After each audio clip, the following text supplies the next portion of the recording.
नमस्कार दोस्तों, मैं डॉक्टर शिखा पवार।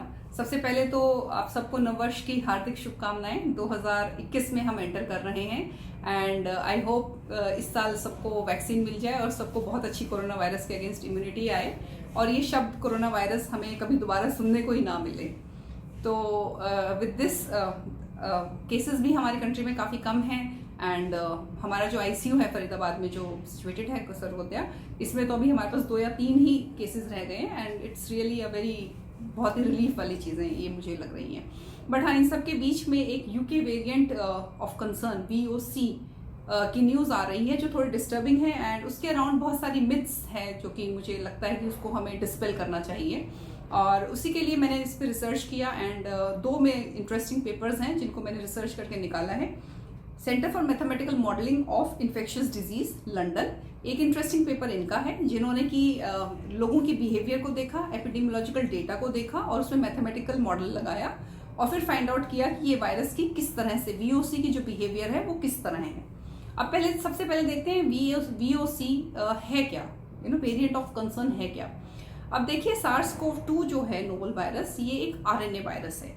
तो जब भी ये अपनी कॉपी बनाता है तो वो कॉपी में जो बिकॉज ये it's not a DNA is the robust genetic material, but जब RNA अपनी कॉपी बनाता है तो ये इसमें कुछ ना कुछ गड़बड़ होती है बनने में। वो कभी भी एग्जैक्ट फुल प्रूफ कॉपी नहीं बनाता।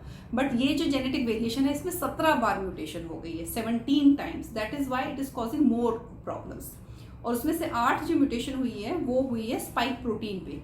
अब देखिए, ये जो स्पाइक प्रोटीन है यही हमारे एस रिसेप्टर्स से आके कंबाइन करता है, जुड़ता है। तो जब ये जुड़ता है तो ये बीमारी कॉज करता है। तो इसको चिपकने की जो पावर है वो बढ़ गई है, इसलिए इसकी ट्रांसमिसिबिलिटी ज़्यादा है, मतलब नंबर ऑफ केसेस जो हो रहे हैं इसके वो ज़्यादा हैं।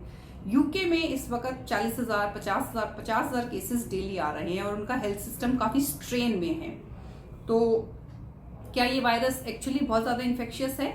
अब इन्हीं जो mathematical centre for mathematical modelling of infectious disease, इन्हीं का डेटा हम देखते हैं।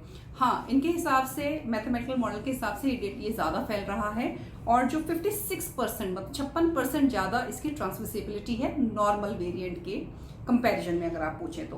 पर क्या ये ज़्यादा गंभीर बीमारी करता है? ये हॉस्पिटलाइजेशन का इंडेक्स बढ़ा देता है? नहीं, ना तो नंबर ऑफ हॉस्पिटलाइजेशन ज़्यादा हो रहे हैं ना ही ये बीमारी गंभीर मतलब क्रिटिकल इलनेस ज़्यादा नहीं करता है। तो ये एक अच्छी चीज़ है, रिलीफ है। तो क्या ये री इन्फेक्शन ज़्यादा करता है? नहीं, री इन्फेक्शन भी ज़्यादा नहीं कर रहा है। मतलब दोनों के अगर आप देखेंगे कंपैरिजन में तो री इन्फेक्शन का रेट भी ज़्यादा नहीं है।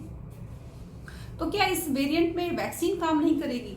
अब देखिए, ये बहुत ज़रूरी है हमें समझना कि जो वैक्सीन होती है वो स्पाइक प्रोटीन के अगेंस्ट, मतलब जो मैसेंजर RNA है वो हमारी बॉडी में जाता है, उसको बोलता है कि वो स्पाइक प्रोटीन बनाती है हमारी बॉडी, फिर हमारी बॉडी का एंटीबॉडी रिस्पॉन्स आता है। तो जो वैक्सीन है वो स्पाइक प्रोटीन के अगेंस्ट है।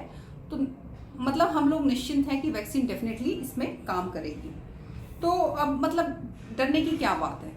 जो डरने की बात है कि ये वायरस है वर्ल्ड में, यूरोप में काफ़ी कंट्रीज में मिला है, स्विट्जरलैंड, जर्मनी, वहाँ पे फ्रांस में इसके वेरिएंट्स मिले हैं। इवन इंडिया में जो पैसेंजर्स यूके से आए हैं उनमें कुछ केसेस में 6 केसेस ऐसे हैं जो आइसोलेट किए गए हैं एंड हमारी सरकार पूरी कोशिश कर रही है इसके स्प्रेड को रोकने की। तो जिन्होंने जेनेटिक सीक्वेंसिंग कर रही है, जो यूके से पैसेंजर आए हैं उनकी ट्रेसिंग कर रही है, कॉन्टैक्ट ट्रेसिंग, और उनको RT-PCR को सब्जेक्ट कर रही है। तो आई होप ये हमारी कंट्री में ना फैले, बट अगर ये एक बार आ गया तो ये वायरस अगेन रैपिडली स्प्रेड कर सकता है, इसका पोटेंशियल है स्प्रेड करने का। तो ये सिर्फ एक कंसर्न की बात है। तो इसका असर क्या, मतलब हाउ टू प्रिवेंट दिस, इसका सिर्फ इलाज एक ही है कि अगेन हम सोशल डिस्टेंसिंग करें, मास्किंग करें, न्यू ईयर पे बहुत ज़्यादा मतलब सोशलाइज ना करें एंड वैक्सीन जैसे ही आती है, आई थिंक वैक्सीन का जो रोल आउट है वो हमें जल्दी कर देना चाहिए। एंड यूके ने ऑक्सफोर्ड की वैक्सीन का रोल आउट शुरू कर दिया है और उन्होंने बोला कि पहली डोज आप दे देंगे अभी डे 1 पे, उसके बाद 3 महीने के बाद वो दूसरी डोज देंगे। इससे फ़ायदा क्या होगा कि बहुत सारी पॉपुलेशन को एक साथ वैक्सीन मिल जाएगी, तो ज़्यादा लोगों को एक साथ इम्यूनिटी आ जाएगी। तो ये है। और दूसरा इसका जो एक इफेक्ट है वो हर्ड इम्यूनिटी पे भी आएगा इस वायरस का। वो ये होगा कि जो हर्ड इम्यूनिटी के लिए अगर हम सोचें तो 50 से 60% लोगों को वैक्सीनेट कर देंगे तो आ जाएगी। क्योंकि ये वायरस ज़्यादा डेडली है तो हमें 70 से 80% मोस्ट प्रॉब्ली जो प्रिडिक्टेड है उतना हमें वैक्सीनेट करना पड़ेगा लोगों को। So these are the things regarding the VOC variant of concern of UK.